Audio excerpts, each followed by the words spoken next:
Baik, kita mulai dengan sedikit recap dulu ya, mundur ke belakang dulu ya. Ke belakang itu kita bicara tentang kriptografi kunci publik, public key cryptography, yang mana, mana nih tablet saya, yang mana kita memiliki dua kunci ya, si contohnya ini si Bob memiliki dua kunci, kemudian Eee, kalau sesuatu dikunci dengan kunci publiknya, dibuka dengan kunci privat, kalau sesuatu dikunci kunci privat, dibuka dengan kunci publik. Kunci publik karena namanya publik, ditaruh di publik semua orang boleh tahu. Kunci private tidak pernah kemana mana, hanya ada di kantongnya Budi ini ya. Nah ketika ini dimulai makalah yang menggemparkan itu New Direction in Cryptography, yang mana sudah saya bagikan kepada Anda semuanya, mudah-mudahan ada yang udah baca ya, meskipun nggak ngerti juga nggak apa-apa.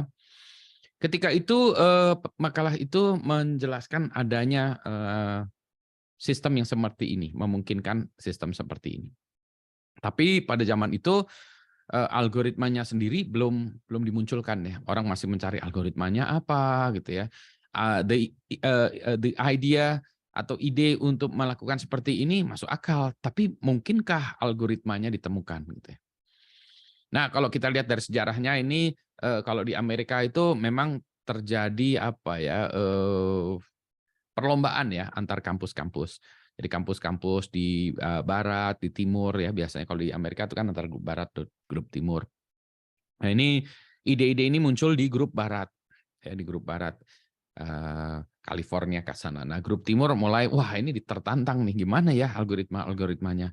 Maka di daerah MIT, di daerah timur, mulailah berkumpul-kumpul. Maka grup yang muncul di sana contohnya adalah grup di MIT ya, terus kemudian mereka kumpul-kumpul juga. Nah, muncullah yang namanya Ron Rivers, Adi Samir, dan Len Edelman. Gitu ya. Kemudian mereka mengarang algoritma yang namanya RSA. Wah, bagus sekali RSA ini. Nah, habis ini nanti kita bahas algoritmanya. Algoritmanya sederhana, tetapi ini justru kesederhanaannya itu yang menurut saya keren. Dan karena ini pagi, mudah-mudahan masih jelas ya, otak kita masih clear ya. Nah, karena algoritmanya ini penting, karena itu akan digunakan di banyak hal, maka mudah-mudahan ini dapat dipahami. Dan kalau ada apa ya, ada pertanyaan-pertanyaan langsung ditanyakan ya. Jadi jangan jangan sampai menunggu ini ya, menunggu sampai nggak jelas. Oke, saya akan mulai dulu dengan algoritmanya ya ini.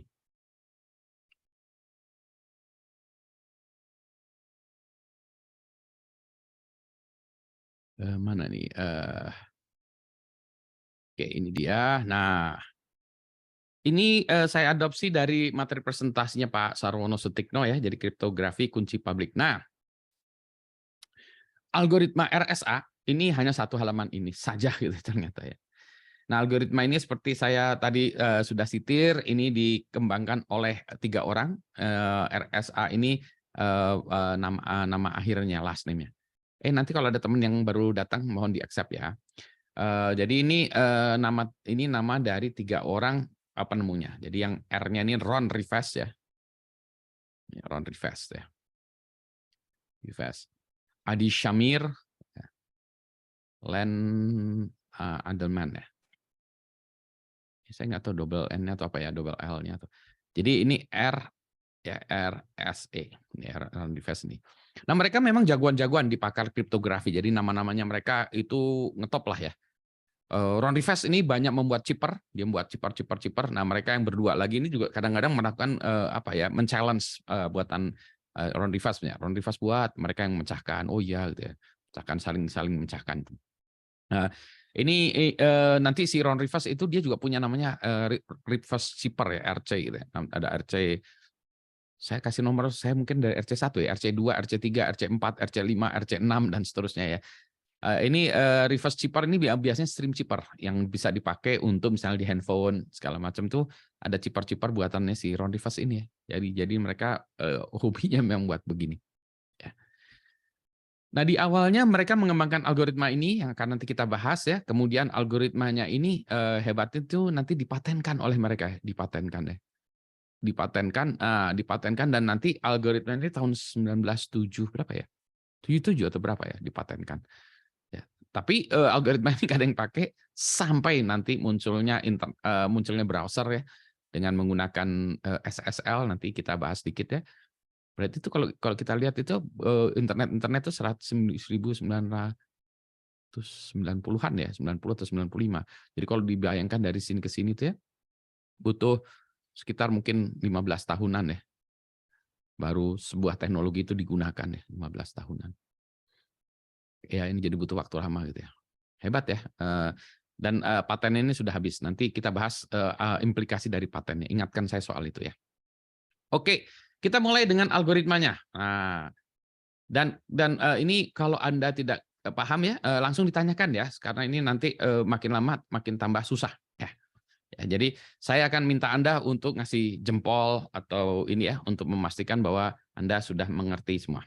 Oke ya. Seperti yang sudah saya jabarkan di algoritma public key kriptografi itu ada dua kunci publik dan kunci rahasia. Ya. Mari kita bicarakan kunci publik dulu. Kunci publik ada dibuat dari dua buah bilangan prima, adalah P dan Q. Oke, P dan Q. Anda tahu semua bilangan prima kan? Kasih jempol kalau tahu. Bilangan prima. Oke ya, bilangan prima apa? Bilangan apa? Ayo. Ayo, bilangan prima apa itu? Bilangan yang dapat dibagi dengan diri sendiri, Pak. hanya bisa dibagi dengan dirinya sendiri dan satu ya. Iya, Pak. Oke. Bilangan prima itu ya. Jadi oke, Anda ambil bilangan prima. Gampang, Pak. Oke, cek gitu. Nah, kemudian Anda kalikan bilangan prima, dua bilangan prima ini ya, P dan Q kalikan menjadi N. Gampang, Pak. Sampai sini oke, ngerti? Jempol dulu. Ini ya, bertahap ya supaya ini. Oke ya. Oke, sampai situ ngerti, Pak. Cek ya. Nah, kemudian kita karena sudah ngambil P dan Q ini kita kurangi satu masing-masing. P-nya kurangi satu, Q-nya kurangi satu, kemudian kita kalikan. Nah, ini namanya Euler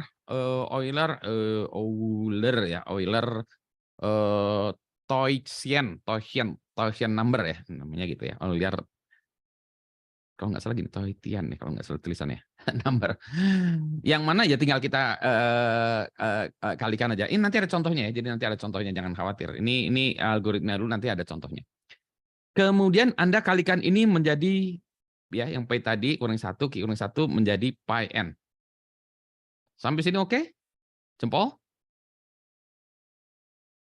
Jempol, oke? Oke? Sampai sini masih oke ya? Masih oke. Pokoknya dikurangi 1, kalikan aja gitu. Nah, sekarang kita cari bilangan E yang kita sebut namanya relatif prima terhadap si pi n ini. Maksudnya relatif prima itu apa, Pak? Relatif prima itu adalah bilangan E ini tidak bisa membagi pi n ya. Nanti kita ambil contohnya. Jadi bilangan E ini adalah tentu saja ada banyak pilihannya kalau tergantung dari pi n-nya ini ya. Ada pi n-nya berapa gitu. Nanti kita lihat bilangan E-nya ini yang tidak bisa membagi pi n ini ya. Sampai sini oke bilangan E-nya? Mulai pusing? Ya, ya ini nggak apa-apa nih, Euler ya, nggak apa-apa gitu ya. Relatif prima terhadap pi n. Sampai ini n-nya, E-nya udah pada ngerti? Atau masih pusing? Ada pertanyaan di sini? Kalau oke, jempol. Kalau tidak oke, tanya. Nggak ngertinya mana yang ini? Tadi kan pi n udah ngerti ya. Apakah oke? Kasih jempol. Kalau nggak kasih jempol, kasih yang nangis itu ya. Nangis atau ketawa ya. Gambar itu. Ayo. Ayo. Nah, nggak ngertinya, tolong diulang lagi ya. Oke. Ya, yang ini udah oke ya. Yang ini udah oke. Jadi yang ini udah oke. Saya hapus yang ini dulu ya. Yang ini eraser, yang ini saya hapus dulu. Ya. Yang itu udah oke. Oke. Sekarang kita ambil P dan N, dan N-nya ya. Oke. Dan P dan Q-nya udah. Tolong di-admit temennya ya. Baru masuk tuh. Saya soalnya lagi ini nggak bisa nih kadang-kadang. Tolong di-approve teman yang baru masuk ya. Oke. Eh, sekarang kita ada P-1 dan K-1. Ini udah yang ini kan kita ambil dari P dan Q pilihan kita, kemudian kita kalikan menjadi pi n. Sampai di sini oke dulu. Jempol. Oke ya. Nah, sekarang kita cari bilangan. Oke, nanti bilangan ini nanti ada pilihannya banyak ya. Yang tidak bisa membagi pi n. Pi n itu angkanya berapa aja nanti ya. Kita lihat nanti pi n berapa. Kita ambil salah satu bilangan yang tidak bisa membagi pi n. Berapa aja, milih aja nanti misalnya ini ada 20 pilihan ya, pilih salah satunya. Ya. Jadi ini relatif prima itu artinya tidak bisa membagi pi n aja lah. Misalnya 25 tidak bisa dibagi 13 gitu misalnya gitu kan ya. Ya 13 aja kita ambil gitu. Tidak bisa dibagi juga oleh 7, ya udah ambil 7 gitu kan ya. Oke, yang E-nya ini pokoknya ambil sebuah bilangan yang tidak bisa membagi pi n ini. Oke? Kalau masih belum ngerti, nangis. Kalau udah ngerti, oke. Jempol. Kalau nggak ngerti terus tanya ya, soalnya ini nanti makin lama makin susah. Ini kita mulai beranjak ya. Oke ya. Jadi yang E ini udah oke. Daripada nanti, oh nanti saya nanya lagi gitu. Nggak, nanti akan susah lagi. Ya, oke ya. Kalau nggak ngerti tanya ya, harus tanya. Oke ya. Nah, jadi dengan ini kita sudah memiliki kunci publik. Jadi kunci publik kita adalah, kunci publik adalah N sama dengan sekian, ya. E sama dengan sekian. Ini orang-orang boleh tahu kunci publik. Sampai sini oke kan ya?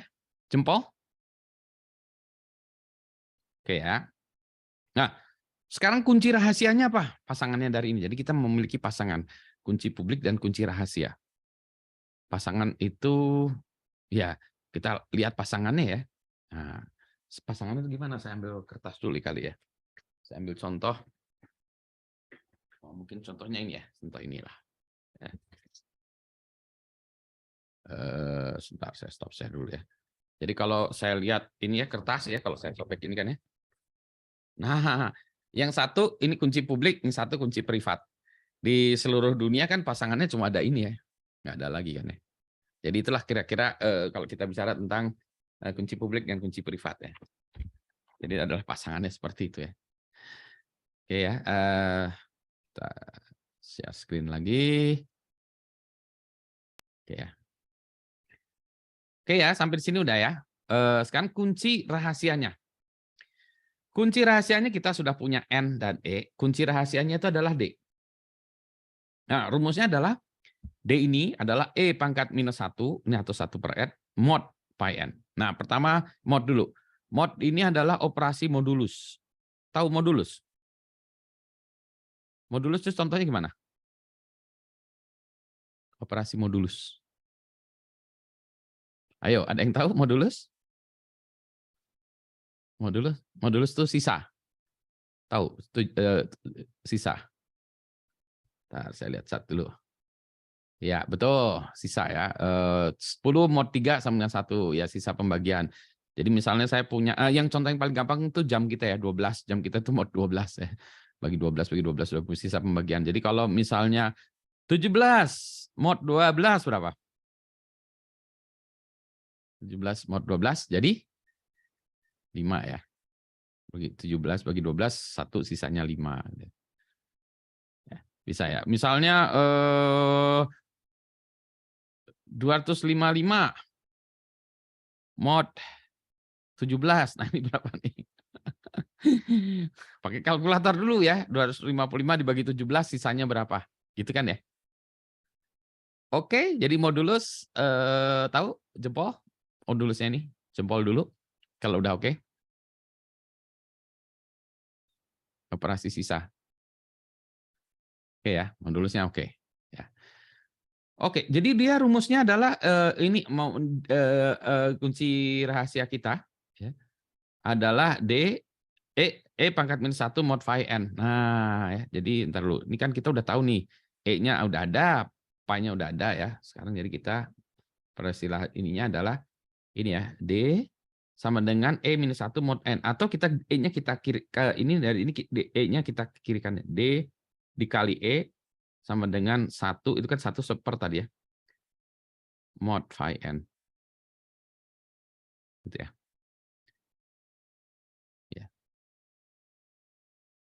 Gitu ya. Atau dengan kata lain, ya nanti D dikali E itu dibagi pi N itu tinggal sisanya 1. Nanti kita ambil contoh. Kita ambil contoh ya. Kita ambil contoh ya. Contohnya ada ini. Jadi ini seperti ini. Jadi D-nya ini kunci rahasia. Gimana cara nyarinya nanti kita cari. Tapi rumusnya adalah kayak gini dulu. Oke, jempol dulu kalau ini udah oke. Kalau belum, nangis. Ayo, ini udah oke belum? Oke, oke ya. Jadi saya ulangin lagi. Kita mengalihkan P dan Q menjadi N ya. Terus kemudian kita kurangi P dan Q menjadi P yang kurangi Q kurangi kalikan jadi pi N. Kemudian kita cari bilangan E yang relatif prima terhadap pi N. Kunci publik kita adalah N-nya sekian, E-nya sekian. Kunci private kita, kunci rahasia adalah D sama dengan E pangkat minus 1 mod phi N. Atau kita kalikan sana D kali E sama dengan 1 mod phi N. Ya, rumusnya gitu. Nah, kemudian kita, ini mana ini? Sorry. Ini mana? Ini saya. Pointer saya, tak ada pointer saya. Pointer saya. Oke, kita ini ya, pen lagi. Oke. Jadi kunci rahasia, key private, sama dengan D gitu ya. Dah. Nah, ini jadi kuncinya seperti ini. Kunci publik semua orang boleh tahu. Ini semua orang boleh tahu. Kunci privat hanya kita yang boleh tahu, ya. Nah, ini untuk keys-nya ya, setup-nya nih, keys-nya udah beres. Nah, sekarang kalau kita mau mengenkripsi sesuatu. Jadi seseorang akan mengenkripsi. Berarti enkripsi kita harus tahu kunci publik ya, N dan E. Oke, kalau kita mau mengenkripsi, maka enkripsinya itu adalah message ya. Message ya, message itu M ya. Nah, ini message adalah M ya. M, ciphertext C adalah ciphertext ya. Ini adalah ciphertext ya. Yang encrypted ya. Jadi message dipangkatkan E, jadi ciphertext adalah message dipangkatkan E dimodkan N. Dan kalau kita lihat kan, kalau kita lihat di dalam ininya kan ya, nah ini, nah kalau kita lihat kan ini publik ya, ini publik, jadi orang tahu ya, ini kan ada ini N dan E ya, jadi kita tahu ya, jadi ini bisa dari publik ya, message-nya kita misalnya mau ngirim gini kunci publiknya Budi ya, si Alis akan lihat, oh kunci publiknya Budi, dia lihat message-nya ini pangkatkan E di mod N, nah jadilah itu ciphertext untuk message ini. Enkripsi oke? Kalau oke, jempol. Jangan dipertanyakan kenapa rumusnya gini ya. Ini hebatnya nih, dia nyari rumusnya ini. Hebatnya nyarinya gitu ya. Ya, kunci private status enggak, kunci private itu nanti D ya, angkanya D ya. Itu D-nya angkanya. D kali E sama dengan 1 ini. Ya. Ada lagi? Enkripsi sudah oke, jempol kan ya? Nah, sekarang enkripsi sudah selesai, Pak. Oke. Sekarang saya kalau mau dekripsi gimana? Ntar saya hapus dulu ya, ininya saya hapus dulu, iris dulu. Ya, jadi kalau mau dekripsi, sekarang gimana mau deskripsi? Nah, kita balik lagi. Kalau mau dekripsi, kan kita punya ciphertext ya, ciphertext. Jadi message aslinya lagi mau kita kembalikan. Ciphertext dipangkatkan dengan, nah private kita kan D ya. D dimodkan N. N ini mesti kunci publik ya. Maka kembali lagi ciphertext-nya menjadi message lagi. Kok ajaib begini ya? Nah, ini dekripsinya kayak gini rumusnya. Habis ini kita kasih contoh. Oke? Oke dulu jempol. Oke ya. Nah, habis ini kita kasih contoh ya ini. Jadi algoritma RSP gila banget ya. Algoritmanya sederhana seperti ini. Gitu. Kok bisa nemuin algoritma kayak gini ya? Mari kita mulai dengan contoh. Contoh, kita kan uji publik ya. Maka kita ambil contoh, ambil dua bilangan prima P dan Q. Oke, kita ambil P-nya adalah P, Q-nya adalah 11. Ya. Maka kita kalikan 7 kali 11 adalah 77. Jadi N adalah 77. Sampai sini oke? Jempol?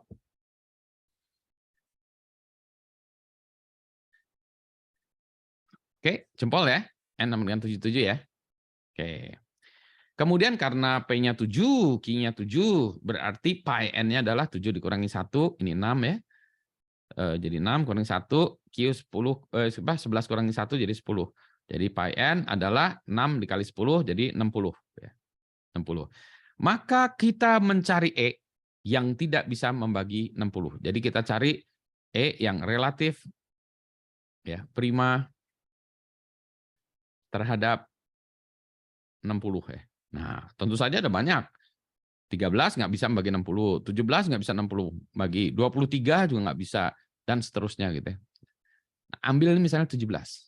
Ambil 17. Ambil aja salah satu banyak. Ya udahlah ambil 17 ini. Udah. Maka N kita 77 17. Sampai sini kalau sudah oke, jempol.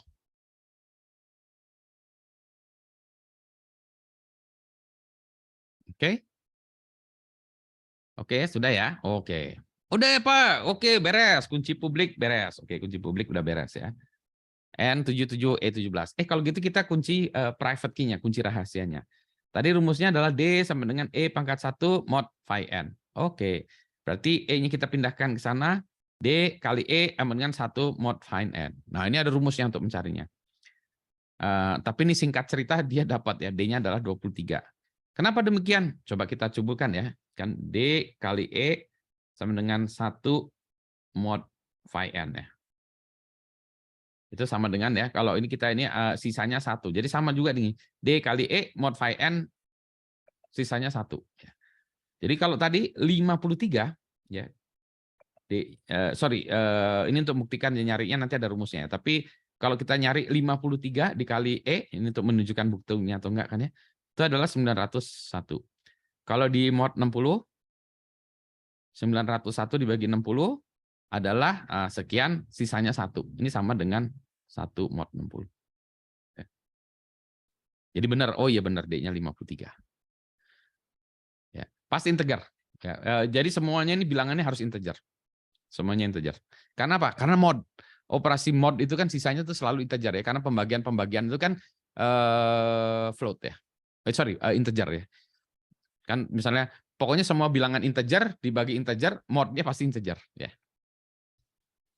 Kan sisa ya, sisanya. Kan tidak dibagi menjadi floating point ya. Jadi semuanya integer. Sebenarnya ada teorinya, ada teori grup ya, tapi ini angkanya seperti ini, gampangnya. Oke, sampai sini sudah oke? Atau ada yang kurang jelas? Jadi kita punya pasangan, paling D-nya itu ya. Nah, kita punya pasangan adalah ini kunci publik. Ini adalah kunci privat. Sampai sini oke, setuju? Setuju? Oke, jempol. Jempol ya. Jadi algoritmanya cuma gini aja ya. Oke. Mari kita cobakan algoritma ini untuk mengenkripsi. Benar nggak ya mengenkripsi? Ya. Katakanlah kita punya sebuah pesan yang mau kita enkripsi. Pesannya itu katakanlah pesan. Nah, rumusnya apa? Ciphertext adalah C sama dengan M pangkat E mod N kan ya. E-nya kita tadi adalah 17 ya. N-nya berapa? N-nya adalah 77 tadi kan ya. Nah, message-nya kan PEESAN atau apapun ya. Oh, ini bisa macam-macam caranya. Bisa kita misalnya paling gampang kita buat tabel ya. A itu 1 ya. B 2, C 3 dan seterusnya. Bisa seperti ini yang kita ambil contoh itu. Atau kita ambil ASCII table-nya bisa juga ya. ASCII table A itu 65, B 66, C 67 dan seterusnya. Ya. Jadi pesan ini kalau kita ngambil cara yang pertama ini, maka P ini jadi 16, E itu 5 ya, S 19, A itu 1, N ini pesannya. 16 ini ya. Maka yang kita lakukan kita ambil satu persatu message-nya. Jadi kita ambil 16 dulu. Oke. Nah, ada 5, maka ciphertext pertama ya ini ya adalah berarti kita ambil message ya, rumusnya adalah rumus yang ini. Message adalah 16 pangkat E pangkat 17 mod 77. Nah, kita hitung. Ambil kalkulator, 16 17 berapa? Dibagi 77, sisanya berapa? Sisanya 25. Oke, jadi itu. E adalah 5. Ya, 5. Kemudian ini E ya. 5 pangkat 17 mau 77 jadi S ya. 19 pangkat 17 mau 77 jadi 24. A 1 pangkat berapa tetap 1 ya. Mau 77 ya tetap 1 ya. A. N 14 pangkat 17 mau 77 bagi sisanya 42. Jadi kalau kita lihat pesan tadi di enkriptnya ciphertextnya menjadi 25 3 24 142. Ini 0 ini tambahan aja ya. Jadi yang penting ini ya, jadi ciphertext dari si message tadi ya. M tadi message, maka ciphertextnya jadi ini. Jempol kalau sudah ngerti. Kalau belum silahkan tanya bagian mana yang belum. Oke? Jadi PESAN tadi dikirimnya menjadi 25 03 24 01 42 ya. Jadi apapun yang kakak di sini. Oke ya. Ini kita kirimkan nih si ini ya. Jadi ini ciphertextnya ini kita kirimkan. Set kita kirimkan. Nah, di penerima kan dapatnya itu ya. Di penerima dapatnya ini ciphertextnya gini. Kita balikan lagi. Message aslinya rumusnya adalah ciphertext pangkat D mod n lagi. Ini private key ya. D-nya private key. Kalau kita lihat tadi D kita adalah private key 53, N-nya tadi 77 ya. Yang ini private ya. Private key. Oke, maka kita mulai satu-satu lagi tadi. 25 ya, 25 kita pangkatkan jadi 25 pangkat D ya, karena kita yang penerimanya yang punya kuncinya. Kalau orang lain nggak punya ya. 25 pangkat 53 mod 77. Hitung hasilnya 16. Oke. 3 pangkat sekian mod 77 hasilnya 5. Sehingga akhirnya dan seterusnya ya. Sehingga akhirnya 16, 5, 19, 1, 14. Jadi ini balik lagi adalah P, E, S, A, N. Pesan. Balik lagi. Jadi sesuatu yang dikunci dengan kunci publik, dibukanya dengan kunci privat, balik lagi. Oke, kalau sudah ngerti, jempol.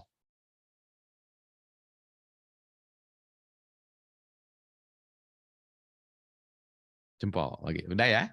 Kalau belum ngerti, tanya lagi. Mumpung ini. Jadi ini RSA adalah the basic of all encryption, SSL dan lain sebagainya. Jadi kalau kita balik lagi ya, nah algoritmanya adalah ini ya tadi ya. Hapus lagi RSA. Jadi kunci algoritma RSA itu adalah ini. Ada pertanyaan dulu sebelum kita lanjutkan algoritma ini dan sudah kita kasih contoh.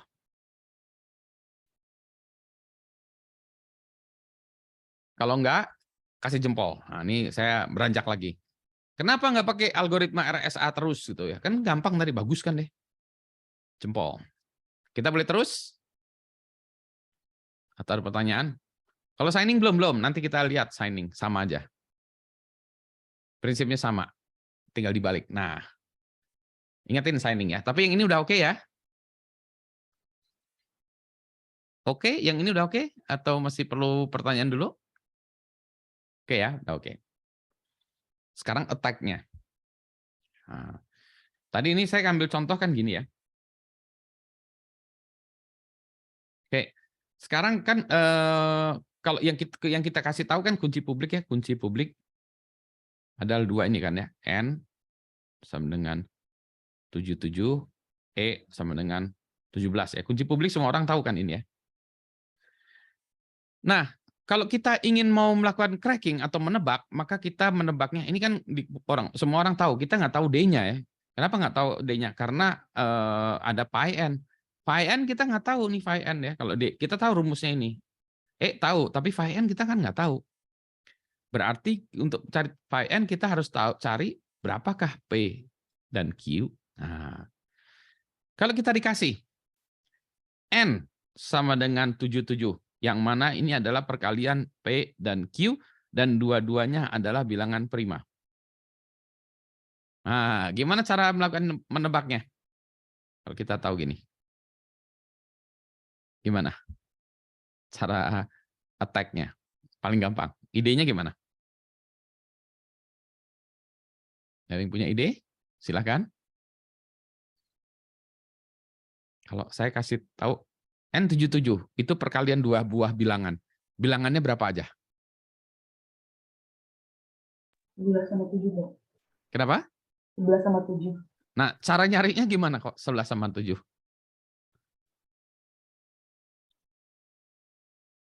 Idenya di kepalanya gimana kalau ini? Ya, kalau 11 sama 7 kan kita udah tahu ya ini. Tapi gimana kok bisa sampai 11 sama 7? Kalau saya suruh buat program, Anda suruh buat program, gimana? Ya. Berarti, nah betul, dibagi dengan semua kombinasi bilangan prima. Jadi, kalau kita punya N sama dengan 77, maka kita bagi dengan bilangan prima dulu. Dengan prima pertama adalah 2, dibagi 2, oh nggak bisa. Dibagi 3, nggak bisa. Ya, hasilnya harus prima lagi. Dibagi setelah 3, 5 ya. Nggak bisa. Dibagi 7, bisa nih dibagi 7, jadi ini satu lagi 11. Ketemu. Ya, jadi kita ngurutin gitu ya. Nah, ini kenapa gampang? Karena tadi bilangan prima kita itu terlalu kecil. Ya. Jadi ini dengan kata lain apa? Ini namanya integer factorization problem. Mengalihkan bilangan prima, ya, mengalihkan bilangan prima P dan Q ini gampang. Kita punya satu bilangan sama bilangan lagi kita kalikan gampang. Saya mau kasih Anda bilangan berapa aja, Anda kalikan, Anda bisa kalikan. Sekarang kebalikannya, kalau saya kasih sebuah bilangan N, berapa faktornya? Nah, ini ternyata susah. Tadi Anda harus melakukan go through ini ya, nyoba-nyoba terus nih, nyoba-nyoba terus saja ya. Jadi ini namanya integer factorization problem, namanya IFP. Jadi dulu yang ngasih ide ini tuh sih sebetulnya adalah si Donald Knuth. Jadi sih ketika RSA ngobrol-ngobrol, wah gimana ya kita harus cari sesuatu yang gampang dilakukan, tetapi kalau dibalikin lagi susah. Dia bilang, mengalihkan dua buah bilangan itu gampang. Ya. Memfaktorkannya susah. Ini sampai sekarang ini susah ya di dalam ilmu computer science, integer factorization problem di dalam matematik ini susah. Ya. Jadi ini susah sekali. Oh, berarti ini. Oke. Nah, kebetulan kita bilangannya P dan Q-nya itu kecil. Ini sebenarnya kita salah karena instruksinya di awal prima besar nih ya memang dan dirahasiakan. Nah, ini kita tadi kurang besar. Seberapa besar? Nah, misalnya saya ngarang aja nggak tahu nih. Misalnya saya 1792834213213217567 misalnya gitu ya. Ini perkalian dua ini misalnya N-nya gitu ya. Berapa P dan Q? Nah, ini susah ya. Karena harus nyoba-nyobain jadi dan Anda harus mengenerate ini ya bilangan prima, ini bilangan prime ya. Anda generate bilangan prima bagi nggak bisa, next prime bagi nggak bisa, next prime bagi nggak bisa, next prime bagi nggak bisa hasilnya. Jadi terus ya. Dan ini merupakan problem yang susah ya. Jadi kalau angka panjang ini susah. Oke? Jempol? Jadi RSA itu bukan yang nggak bisa di-attack, susah. Bukan yang bisa. Sesusah apa sih? Ya, jadi ya ini sesusah apa? Nah, kalau Anda bilangan integer, kan biasanya N itu integer ya. Integer. Kalau di dalam biasa bahasa pemrograman C, C++ atau Python atau Java, N itu berapa bit sih? Integer biasanya. Integer itu berapa bit biasanya? Ada yang tahu integer? Di bahasa Inggris? 32 bit gitu? Ya, 32 bit ya. Ya, coba dilihat lagi nanti ya. Ada long integer, ada integer, ada yang 8, ada yang 16, ada yang 32. Jadi ada yang integer itu ya, ada yang 16 bit ya. Nanti long integers ya, ada yang 32 bit ya, nanti kita lihat ya. Jadi angkanya ini dibentuk oleh tadi bitnya ya. Nah, bayangkan kalau bitnya 512. Nah, jadi ceritanya itu gini. Nah, ini RSA 512 bit. Maka N-nya ini adalah seperti ini. Ini dituliskan dalam bilangan heksa ya. Jadi N-nya adalah sekian. Nah, sekarang ini N ini adalah perkalian dari P dan Q. Ya. Nah, berapakah P dan Q untuk ini? Nah, ini dia. Mampuslah kita. Ya. Karena ini panjangnya 512 bit. Ya. Dan perlu diingat, kita bahasa pemrograman kita integernya tuh katakanlah tadi 32 bit ya, 16 atau 32 bit. Maka kalau kita membuat sebuah bilangan 512 bit, maka kita harus membuat library baru ya. Library baru. Jadi kita nggak bisa pakai bahasa pemrograman biasa langsung ini, maka kita harus membuat ini data structure-nya itu biasanya namanya big number ya. Jadi kita harus pakai library big number. Karena mengalihkan bilangan 6 besar dikalikan bilangan besar, tadi P-nya aja besar dikali Q besarnya ini susah ya. N sama dengan P dan Q gitu, besar. Mengalihkannya ada susah, tapi bisa ya, bisa. Nah, sekarang melakukan faktorisasi jadi P ini susah nih. Mencari P dan Q. Gitu. Kenapa itu susah? Oke, kasih jempol. Kalau udah ngerti kenapa NRSA ini susah di crack-nya itu. Bukan nggak bisa, tapi susah. Ya. Contoh ya, contoh kan. Tadi kan berarti kan kita algoritmanya kita mencoba-coba all possible combination ya. Kita melakukan brute force kan ya. Brute force. Kita coba-coba kan ya. N kita bagi jadi 2, bagi 3, bagi 5, bagi ini ya. Katakanlah ya. Jadi gitu. Oke lah, katakanlah kita akan melakukan brute force seperti itu. Ini tuh kalau panjangnya sekian, 512, maka angkanya itu kira-kira panjangnya gini, 1,3 kali 10 pangkat 154. Secara ini angka ya, secara angka dengan 512 bit gitu ya. 2 pangkat 512 itu sekitar segini. Oke lah, katakanlah jadi kita punya angka yang panjangnya 10 pangkat 154. Katakanlah kita punya sebuah mesin yang bisa mencoba-coba ini ya, mengenerate bilangan prima, kemudian mencoba membagi ini dengan bilangan prima. Katakanlah ya. Katakanlah kita punya mesin yang kencang banget. Dalam 1 detik misalnya. 1 detik dia bisa mencoba berapa? Mau berapa? 1.000.000? 1.000.000.000? Katakanlah semiliar ya. Atau 1 juta ya, 1 juta. 1 juta 10 possible combination. Jadi dalam 1 detik dia bisa nyoba 1 juta combination ya. Cepat banget mesinnya. Oke. Berarti kalau ini kita coba-coba ya, ini aja lah kalau kita kasar-kasaran ya. Ini kita coba bagi-bagi dengan itu ada 10 pangkat 154 kombinasi. Dibagi dengan kecepatan ini berarti kalau dibagi dengan 10 pangkat 6 dikurangi aja ya. Jadi ini jadi kalau kita bagi dengan itu jadi dikurangi 1 pangkat kurangi 6, 8 detik ya. Oke. 1 jam berapa detik? 1 jam berapa detik? Berapa detik? Ayo. 3.600 ya. 3.600. Susah ya 1 jam. Oke, dikatakanlah paling gampang 1 jam 10.000 detik ya. Kita anggap 10.000 detik lah ya. 10.000 detik ya. Jadi 10 pangkat 4. Jadi kalau kita bagi 10 pangkat 4, jadi 10 pangkat 144 jam ya. 1 hari berapa jam? 1 hari berapa jam? 24. Ya. Kita bagi 100 saja ya. Kita bagi 100. Bagi 100 ya. Jadi kalau bagi 100 ini menjadi 10 pangkat 2 jadi 1042 hari. Nah, 1 tahun berapa hari? 1 tahun, ayo. 1 tahun berapa hari? 365 ya, 365. Bagi 1000 aja ya. Bagi 1000. Jadi ini kalau ini jadi 10139 tahun. Jadi kalau kita nge-crack dengan satu mesin yang punya kemampuan sekian, maka kita membutuhkan 10 pangkat 139 tahun untuk mencoba brute force ini. Misalnya, Pak, komputer saya nggak punya 1, Pak. Saya punya 1000 komputer. Oke, bagi 3 lagi. Bagi 136 ya tahun. Pak, bukan hanya saya sendirian, Pak. Ini saya sama dengan seluruh penduduk Cina. 1 billion orang. Dikurangi 9 aja. Gitu ya. Jadi berarti kan tetap aja 15 tahun ya. Jadi dengan kata lain ya, melakukan brute force, problemnya adalah melakukan brute force ini adalah karena waktunya aja nggak ada. Jadi dengan kata lain sebetulnya RSA ini ya kalau kita brute force yang 512 bit itu butuh sekian. Gitu ya. Ini N-nya, ini E-nya, ini D-nya. Gitu. Ya. Jadi aman sebetulnya. Kecuali kalau ditemukan quantum computing. Kalau ketemuan quantum computing, lakukan brute force, tadi possible combination itu bisa dilakukan dengan paralel ya si quantum computing. Maka RSA akan bubar jalan dengan quantum computing. Jadi e-commerce sekarang kita akan bubar dengan quantum computing. Maka nanti harus ada quantum kriptografi lagi.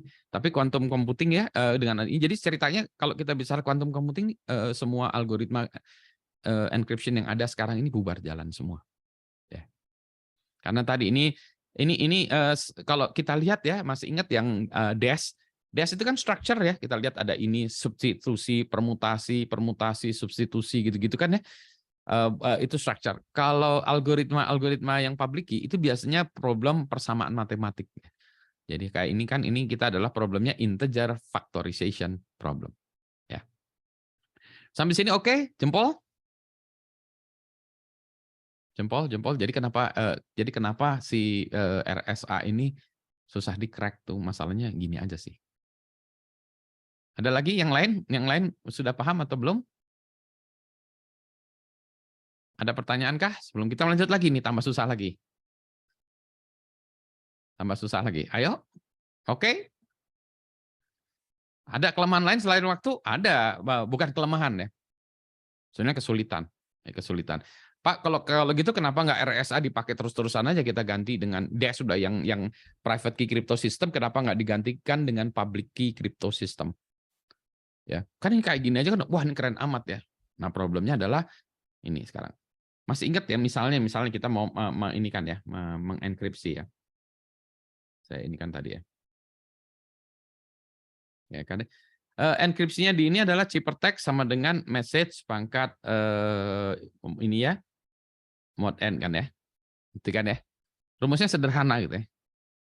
Nah, sekarang misalnya ini pesannya adalah P16 ya. 16 pangkat E mod N. Nah, ya tadi kalau E-nya 17 nggak apa salah. Nah, sekarang kita lihat ya. E-nya itu panjang luar biasa ya. E-nya itu panjangnya kayak gini ya, E-nya. Jadi ya, N-nya juga kayak gitu. Jadi kalau kita bilang ya, message pangkat, jadi ini pangkat E-nya ini panjang ya. Besar kali. Ini juga panjang atau besar ya. Nah, gimana rumusnya ini? Nggak bisa kan kita 16 pangkat, wah 3 triliun apa tadi ya, dibagi ini berapa triliun, mah susah. Nah, jadi ini adalah contoh rumus secara matematik elegan ya, secara komputer di programming nggak bisa. Jadi Anda nggak bisa programming, saya kasih ini, tolong ya hitung ya. Jadi kalau orang matematik itu dengan gampangnya bilang, ini kan udah jadi rumusnya Pak Budi. Iya. Pak Budi bisa buatin programnya nggak? Nggak bisa. Kenapa? E-nya kamu gede banget ini. Iya sih. Nah, jadi kita nggak bisa buat kayak gini. Maka library dibuatkan orang untuk memproses perkalian big number ya. Jadi ini big number ya. Satu big number ya. Yang kedua, operasi ini operasi modulus. Ya, operasi modulus ya. Wah, kalau gitu bisa disederhanakan lagi. Contoh, misalnya gini. C sama dengan 6 pangkat 7 dia mod 100 katakanlah ya, mod 100. Nah, ini tuh nggak 6 dipangkatkan 73 kemudian kita bagi 100. Ternyata ada pendekatan yang namanya fast exponentiation. Jadi dia ngelihat dari pangkatnya ini ya, pangkatnya ini baru kita turunkan. Jadi pangkatnya itu 73 itu adalah 1 ditambah 2 pangkat 3 ditambah 2 pangkat 6. Ya. Nah, jadi dia bisa melakukannya seperti ini, successive square gitu ya. Ya, jadi ini bisa dilakukan dengan cara seperti ini jadi lebih cepat. Atau dengan kata lain ya, nah ini ya, kalau kita misalnya C sama dengan tadi ya, 6 pangkat 73, ini ada lagi ya, mod, yang melakukan dengan cara rekursif ya. Misalnya ini berarti ini 6 kali 6 pangkat 72 ya, dikeluarin 1 ya, mod 100. 6 kali 6, oke, berarti ini juga 6 kali 6 kali 6 pangkat 71 mod 100. Nah, oke. Berarti ini 36. Oke, turunin lagi ya.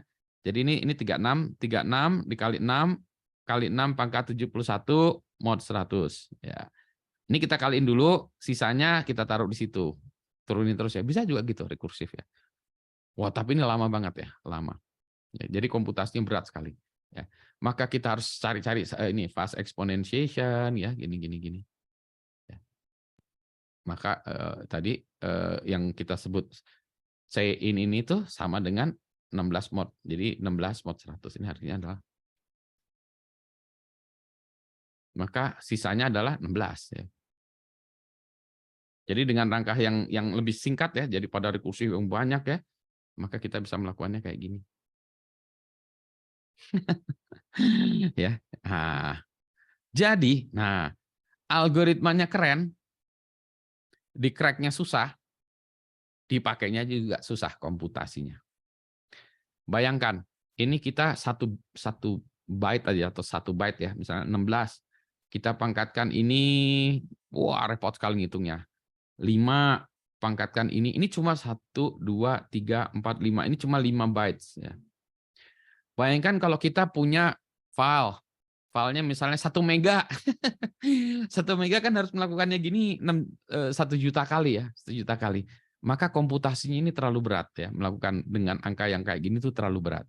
Sehingga prosesor-prosesor yang sekarang itu, waduh ini nggak cocok. Maka harus orang membuatkan prosesor yang namanya crypto card, yang dia memang kerjaannya itu untuk memproses big number dan modulus, operasi modulus, terutama operasi modulus ya. Sehingga dimasukin situ cepat keluar nih gitu. Jadi itu ya. Ini assuming kita 512 bit ya. Jadi 512 bit, terus sekarang nggak dia pakai. Kenapa? Karena 512 bit bisa ada attack-nya. Bah, gini aja ada attack-nya ya. Maka ini kita naikkan lagi, katakanlah menjadi 1024 bit. Kalau kita 1024 bit, ambil asumsi ini panjang bitnya ini jadi panjangnya jadi 2 kali lipatnya, 1024. Kalau kita menjadi 2000, nah ya, jadi kalau kita menjadi katakanlah bitnya menjadi 2048, nah berarti ini panjangnya 4 kali yang inilah ya. Kalau kita 4096 ya, adalah ya mungkin berapa kali lebih panjang dari ini ya. 8 kali lebih panjang dari itu ya. Jadi lebih panjang, lebih komputasinya menjadi edan-edanan gitu. Jadi biasanya kita bilang secukupnya aja keamanannya gitu ya. Maka kalau kita bilang RSA, nanti orang bilang RSA kamu berapa bit? 1024, 2048, atau 4096 ya panjang key-nya.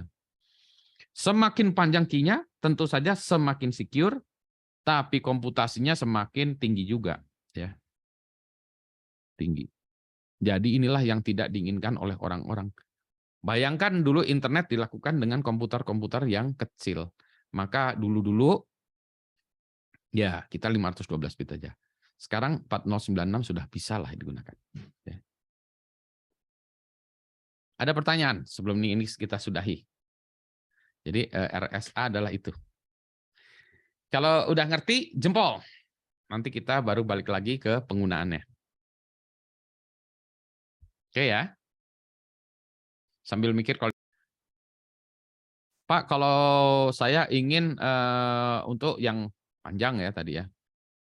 Nah, tadi kan. Ini saya clear dulu aja ya. Jadi ceritanya kemarin awal-awal tuh kita pengennya private key crypto system ya. Private key crypto system misalnya contoh DES gitu ya. Itu komputasinya cepat ya.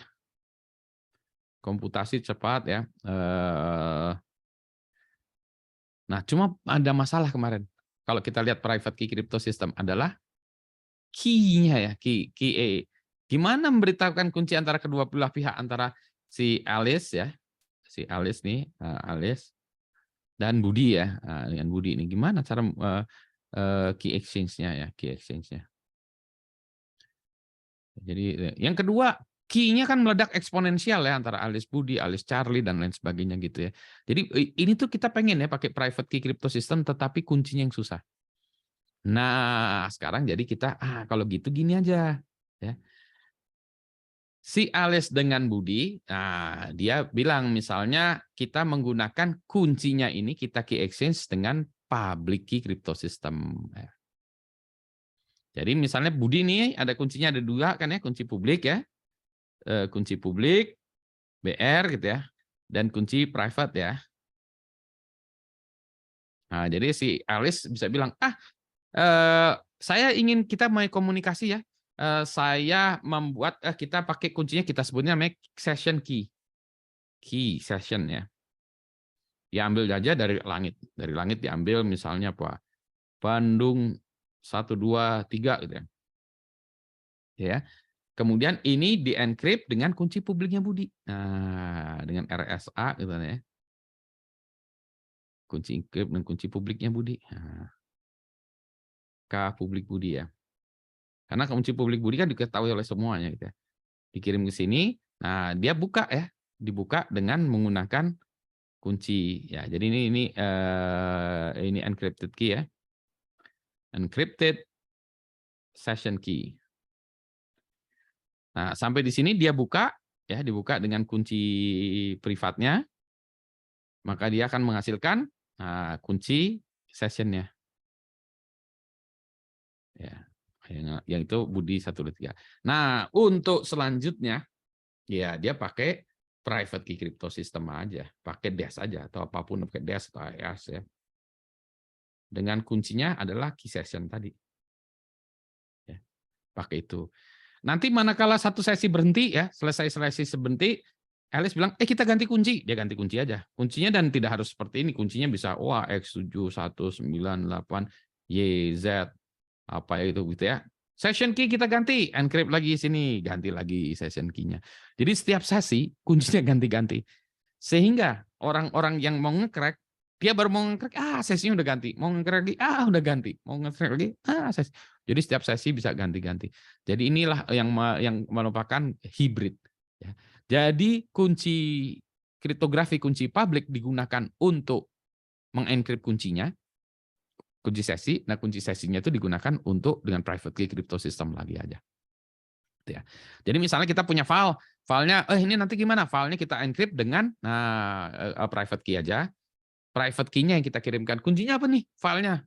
Kuncinya filenya misalnya kita punya file PowerPoint atau file Word ya kita mau encrypt. Encrypt-nya kuncinya apa? Kita exchange kuncinya itu dengan menggunakan public key crypto system. Tapi filenya sendiri kita encrypt dengan DES saja atau AES ya.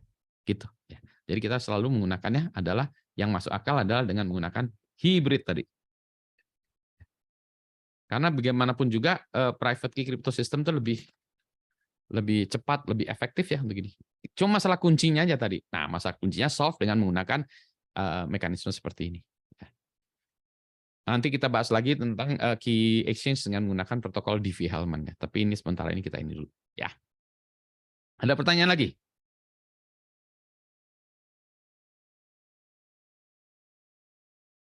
Oke. Tidak ada? Kalau tidak ada, jempol dulu. Jempol. Jempol. Oke ya. Nah, sekarang kita balik lagi ke kriptografi ya. Oke ya, kita lanjutkan lagi. Nah, kita balik lagi ya.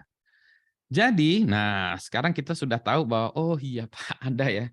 Jadi kita sudah bisa oke, ini udah bisa lah. Kita udah bisa pakai algoritma RSA memungkinkan melakukan gini ya, udah melakukan ini. Nah, tadi ya tadi Ron Rivers, Adi Samir udah lah ya di Inggris sudah. Nah, ini udah ya. Nah, pemanfaatannya apa sih untuk apa kriptografi kunci publik ini? Salah satu contohnya adalah SSL ya, yang dimana nanti dipakai di HTTP, SSA, S-tunnel, PGP sama juga ya untuk melakukan itu. Nanti kita bicara minggu depan kali ya pengamanan email, sistem email, security dari sistem email. Kita bahas ini juga. Sekarang kita bicara tentang SSL ya, sedikit tentang SSL ini garis besarnya aja. Jadi SSL nanti secara ininya SSL itu dikembangkan sebetulnya oleh Netscape versi tahun 1999 sekian ya. Ada SSL versi 1, versi 2, versi 3. Itu berkembang karena SSL sendiri punya masalah juga awalnya. Tapi nanti prinsipnya kita lihat gitu. Nah, sekarang SSL kemudian berubah menjadi TLS ya. TLS sekarang saya lupa TLS versi berapa? 1.3 atau berapa ya? Oke ya.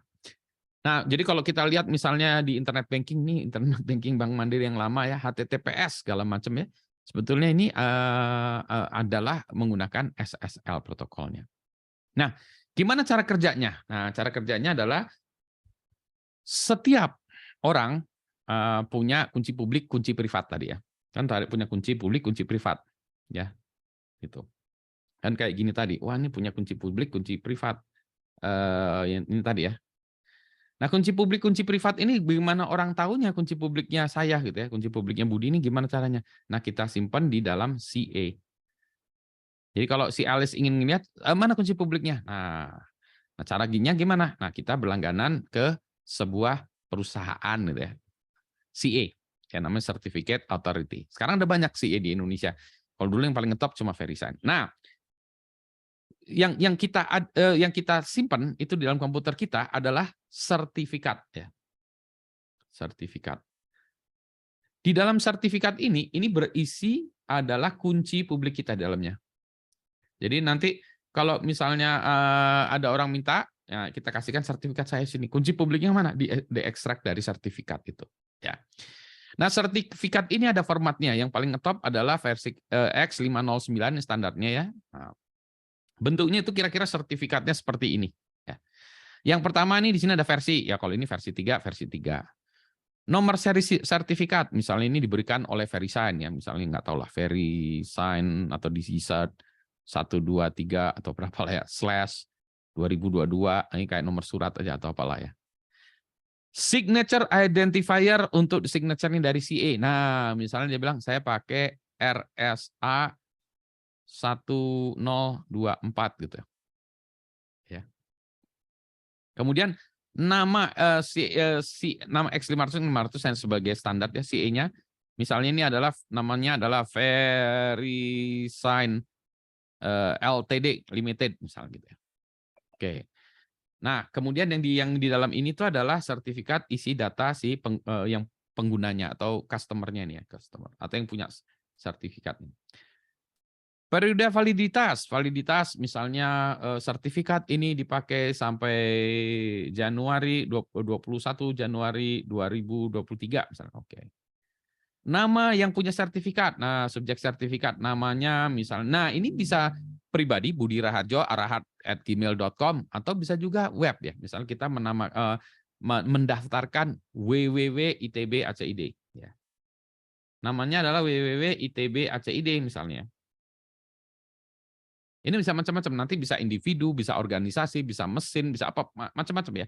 Yang kita sebut subjek sertifikat, nanti sertifikat ini ada macam-macam versinya, tapi kita anggap versi yang mau kita daftarkan adalah ini ya. Kita membuat sertifikat untuk WWITB-ACD, oke.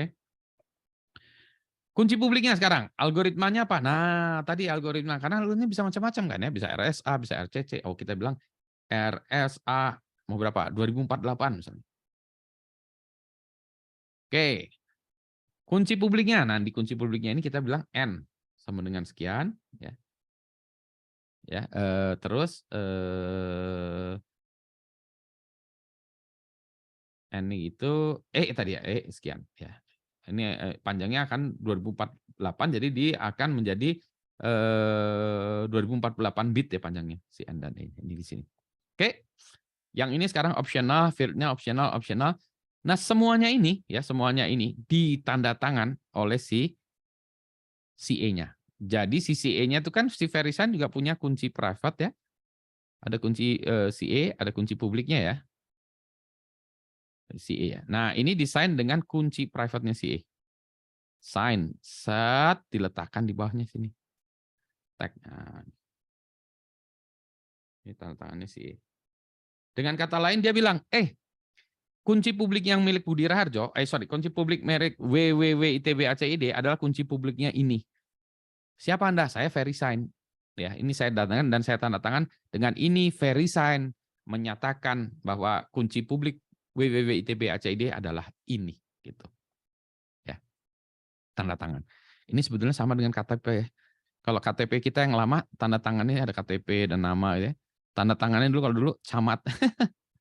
CA tanda tangan CA. Jadi ini camat ya seperti itu. Jadi ini benar sama-sama seperti KTP sih sebetulnya. Ada nama, alamat segala macam ya, foto tanda tangan CE gitu. Kalau ini juga sama, nama segala macamnya. X509 itu ada WWITBA, CID, bikin ITB adalah Institut Teknologi Bandung, web server, macam-macam lah di ini X509 500 ini ada ininya. Ya. Ya. Terus kemudian ditanda tangan oleh CA. Gitu ya. Jadi ini adalah sertifikat digital.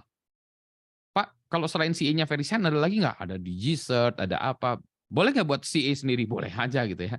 Jadi nanti ditangan oleh Pak Budi CA, boleh Pak Budi CA gitu. Nah, bedanya apa Pak? Misalnya self sign segala macam. Ini self sign juga boleh. CA kita buat sendiri CA-nya. Bedanya apa? Bedanya adalah ketika ini kita tanamkan di browser, ya di browser, nanti ada klien yang pakai web browser nanya, kamu siapa ke web server? Web server saya www.itp.aj.id. Lihat dong sertifikatnya, dilihat sertifikatnya. Ini sertifikatnya kamu bukan dari VeriSign, nggak mau gitu.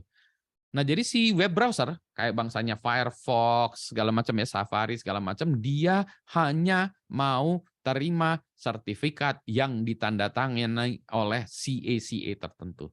Jadi dia ada daftar CA yang mana dia akan mengatakan, oh oke, kalau ditandatangan VeriSign, DigiCert segala macam oke. Kalau ditandatangan Pak Budi dia bilang, sertifikatnya dari unknown sertifikat ini questionable. Ya. Technically sih boleh-boleh aja kan, kita cuma butuh kunci publiknya sebetulnya ya untuk di sini kan ya. Tapi kan ini kunci publiknya jangan-jangan ini bodong CE-nya ya. Kunci publiknya siapa ngaku-ngakunya www.itb.ac.id kan bisa jadikan man in the middle attack kan ya kalau si VeriSign-nya CE-nya nggak kredibel. Ya.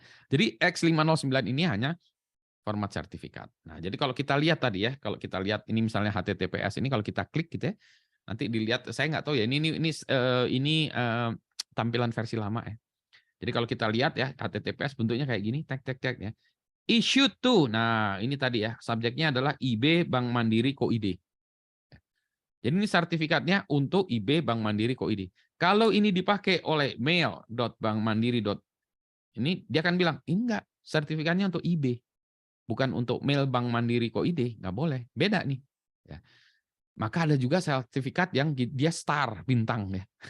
Semua Bank Mandiri Co.id sertifikatnya ini, wah boleh juga, tapi itu rada ini juga ya, rada kadang-kadang kita nggak bisa kayak gitu, tapi boleh juga sih kayak gitu ya, boleh pakai bintang boleh. Tapi ini sertifikatnya adalah ini khusus yang ini adalah IB Bank Mandiri Co.id. Ya ini tadi subjeknya ya, subjeknya. Terus issued-nya ini, nah ini CA-nya. CA-nya adalah VeriSign ya, SCOM, CPS, Incorp, ini segala macam, ini VeriSign CA-nya yang mengatakan ini. Sertifikatnya adalah ini, validnya tanggal sekian. Oke, kalau kita lihat detailsnya ya, kita masuk ke tab detailsnya nih, tab detailsnya. Maka di situ ada serial number kayak tadi ya. Jadi ini X509-nya kayak gini tadi. Signature algoritmanya adalah RSA yang di MD5. Nah, kita belum bicara hash, nanti minggu depan kita bicara hash function sedikit ya. MD5. Nah, ya ini hash-nya. Ya, ini signature algoritma adalah RSA yang di MD5. Issuer-nya VeriSign, valid-nya ada, valid from to, subject-nya adalah ini. Nah, public key-nya. Nah, ini di public key-nya adalah ini ya. Ini gabungan N dan E ya. Di sini ada di sini. Gitu. Ada pertanyaan tentang sertifikatnya ini dulu. Nanti baru kita lihat di SSL-nya penggunaannya. Ada pertanyaan? Atau jempol kalau udah oke?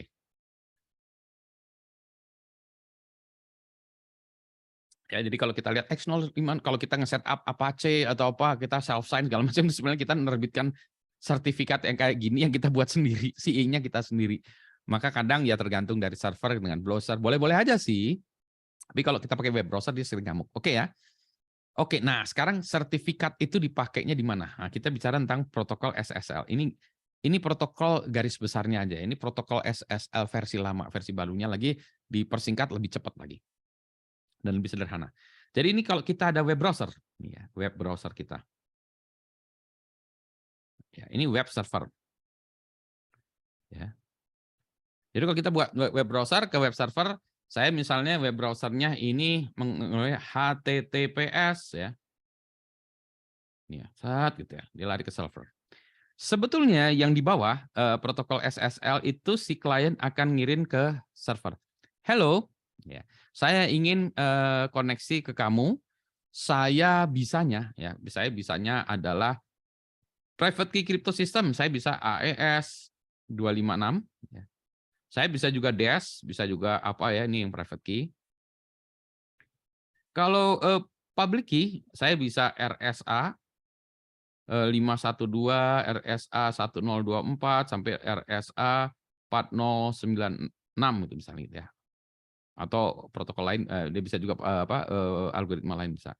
Nah, jadi si ini tuh terus kalau hash ya, saya bisa MD5, SHA apa ya MD5 dan seterusnya. Jadi dia ngirim ke sana, "Halo, saya ingin ke sana," gitu ya. Terus si server bilang, oke, kalau gitu saya pilihnya AES 256, RSA 2048, ininya MD5 misalnya. Oke ya, pemilihan chippernya itu. Oke. By the way, nah dia ngirim juga ke sana X509-nya. Saya itu IB Bank Mandiri KOID kirim tadi saat. Oke. Nah, ini kan si klien ini ya sebetulnya dia bisa membuka X509 kan dia dapat X509-nya. Terus dia buka public key-nya ya. Jadi dia dari sini diekstrak public key. Public key dari server ya. Nah, optionally dia juga bisa ngecek benar nggak di public key servernya, dia bilang, oh ini dari Verisign, dia IB Bank Mandiri, valid nggak, segala macam ya. Kalau dari server CA yang nggak jelas, dia bisa nolak segala macam. Oh oke. Kalau katakanlah semuanya beres, oh oke, saya ambil public key-nya ya. Oh ya berarti saya udah tahu public key server itu. Nah, kemudian si client ini tadi mengambil session key. Yang ini session key adalah nonce ya. Nonce atau session key diambil. Oke, kalau kamu benar-benar IB Bank Mandiri KOID, saya challenge kamu. Coba saya kirim kamu adalah morning 1992 katakan. Dikirim dan dia di-encrypt dengan public key-nya. Public key server ya. Encrypt aja saat. Kirimkan ke sana. Challenge benar nggak kamu ya. Saat. Si server karena punya ini dia buka dengan kunci publiknya kunci private-nya dia ya. Kan dia punya ya kan ini di-encrypt dengan kunci publiknya, dibuka dengan kunci private. Keluarlah dia morning 1992. Oke, dia bilang, berarti kamu adalah morning ya 1992. Oh, berarti si klien bilang, oh iya benar, kamu web server yang bersangkutan. Benar. Ya. Nah, yang sekarang sebetulnya kebalikannya ya, kebalikannya yang ini yang sekarang nggak dilakukan ya. Si web browser kita, ini langkah nomor 3 itu ngembalikin juga. By the way, saya X509 saya ini. Nah, kita bisa menanamkan di web browser kita sertifikat kita juga. Ya. Wah, saya adalah ini. Oh, sekarang kebalikannya. Sini nge-challenge. Oke, kalau kamu katanya itu ya diekstrak lagi public key-nya, saya challenge kamu adalah misalnya gajah 10 ya. Kirim lagi, di-encrypt dengan kunci publiknya. Ya, kirim. Teng sana. Karena dia punya kunci privat, ekstrak ke privatnya ya. Dibuka, ketemulah gajah 10. Nah, kirim lagi. Gajah 10 kan? Oh iya benar. Berarti web server juga bisa bilang, oh iya benar kamu klien yang ngakunya itu. Nah, ini optional ya. Yang ini dulu-dulu nggak dilakukan ya. Nanti kita bicara beyond identity itu dia ini ya. Nah, ya, jadi sebetulnya ini kan seperti itu ya. Jadi bisa jadi ya, misalnya ini nggak seperti itu ya, dia nge-challenge juga ya. Oh jadi kalau gitu kunci simetrisnya adalah merupakan gabungan dari itu kedua misalnya ya. Jadi kuncinya jadi adalah morning 1992 gajah 10 misalnya. Gitu ya, bisa jadi itu. Jadi habis itu kuncinya kunci simetris saja. Jadi SSL di belakang tuh HTTPS itu sebenarnya enkripsinya itu di bawahnya itu adalah private key crypto system dengan algoritma yang dipilih misalnya algoritmanya AES tadi ya. Tapi kuncinya itu di exchange di ini di SSL-nya ini. Ya. Kuncinya. Ada pertanyaan? Ini protokol sederhananya ya. Nanti ini SSL saya lupa nih SSL versi berapa yang kayak gini. Sekarang yang baru-barunya ini TLS ya. 3 kalau nggak salah. Itu ada beberapa hal yang ini proses-proses ini dipercepat sehingga dia performance-nya lebih ini kalau nggak salah ada beberapa bagian yang langsung jadi nggak langsung gini dipaksa aja gitu algoritmanya ini. Toh semua orang juga udah standar AES 256 RSA itu udah standar semua orang udah bisa gitu. Jadi nggak usah nanya ini kebanyakan ininya protokolnya kebanyakan handshaking-nya lama banget gitu ya. Jadi semakin tinggi semakin baru tuh dia semakin cepat dan semakin secure. Ada beberapa hal yang diimplementasi SSL lama yang bermasalah. Gitu. Oke, ada pertanyaan? Ini udah oke, jempol kalau udah oke atau ada pertanyaan? Jadi HTTPS di bawahnya ini. Ya. Nggak ada masalah ya. Jadi kalau kita lihat, jadi ada web server, pakai HTTPS ini pakai SSL atau TLS sekarang ya, bagus pakai TLS, itu di belakang itu kayak gini sebetulnya. Mereka berkomunikasi dan seperti yang tadi ya, pertanyaan Yuki juga, bahwa semuanya itu sebenarnya kita pakai simetris sebetulnya. Cuma di awalnya itu untuk memastikan bahwa ini benar. Jadi ada dua hal, memastikan bahwa oh ini benar, ini misalnya tadi IB Bank Mandiri gitu ya, benar dia. Yang kedua, oke kita establish kunci juga ya. Sehingga kuncinya bisa kita di bawah layar kita bisa pakai simetris. Nanti sesi berikutnya lagi gini lagi aja ya. Oke. Ada pertanyaan sebelum kita sudahi hari ini? Ini udah cukup panjang juga ya. Nah, ya. Jadi kalau enkripsi itu hanya bisa dua ya, confidentiality, integrity. Kalau kita bicara security ada satu lagi, availability itu enggak ya. Itu enggak bisa ya kalau kita CIA ya. Ini ada juga bisa dipakai untuk authentication ya, tapi bukan CIA dalam artian CIA ini karena biasanya ini availability ya ini. Ya, jadi enkripsi itu bukan solusi untuk semua masalah security karena dia hanya bisa C dan I-nya aja. Oke. Nah, minggu depan kita bicara tentang hash function. Ya, kita bicara tentang hash function. Nanti kita bicara tentang blockchain. Ya, kita bicara hash function dulu. Ada pertanyaan sebelum kita bubar hari ini? Kita stop dulu share-nya.